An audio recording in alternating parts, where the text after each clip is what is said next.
Thank you. We'll now hear from Jason Devitt, the Chief Executive Officer of Skydeck.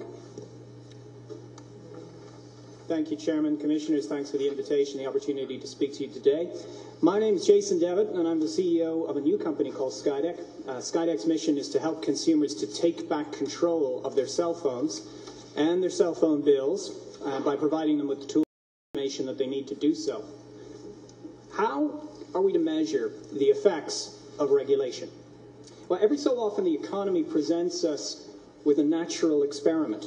Two marketplaces that are almost identical in every respect, except the regulatory environment that pertains.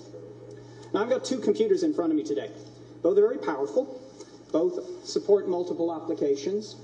Both are connected to broadband wireless networks. I like a lot of the software that came with this machine, but I always have another choice. I didn't like the browser that shipped with it, so I changed it. And because that browser was itself a very open platform, I was in a position to upgrade it to add more functionality. The manufacturer offers a service for backing up the contents of my hard drive online, but I didn't like it, and I found a cheaper alternative online that I was free to use. There is no GPS service on this computer, but a very innovative startup was able to come up with a piece of software that is able to estimate my location by triangulating based on an almanac of Wi-Fi hotspots, and I chose to install their software on my machine. Now, I use this computer also on multiple networks.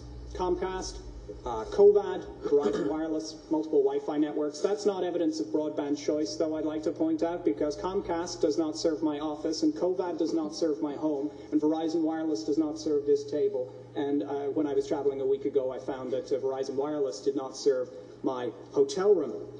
I did, however, have a choice. When two of those network providers pestered me to install their software on this machine and to use some of their services, I said no.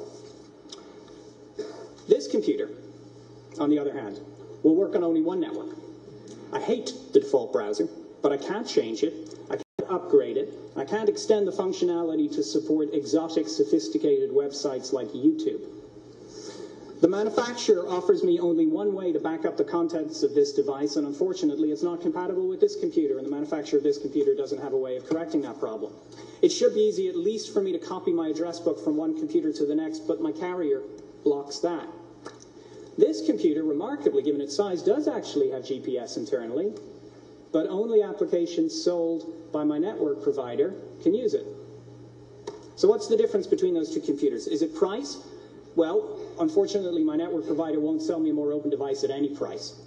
Is it because one network requires more careful management, more nurturing? No, because right now they're both connected to the same broadband wireless network. Is it because the cellular market is less competitive? Well, no, as the FCC has demonstrated, that's clearly not the case. There are 5 carriers that I can choose from in the Bay Area, but as a practical matter, I have no choice when it comes to wireline internet service, and the PC software market has been distorted by a monopolist. Here's the difference. Here's the natural experiment. This computer was designed by people who could take network neutrality for granted, and this computer was not. Now, for better or for worse, I've chosen to build my career on the wireless internet. But if this were a Dickens novel, then I would be the ghost of internet future.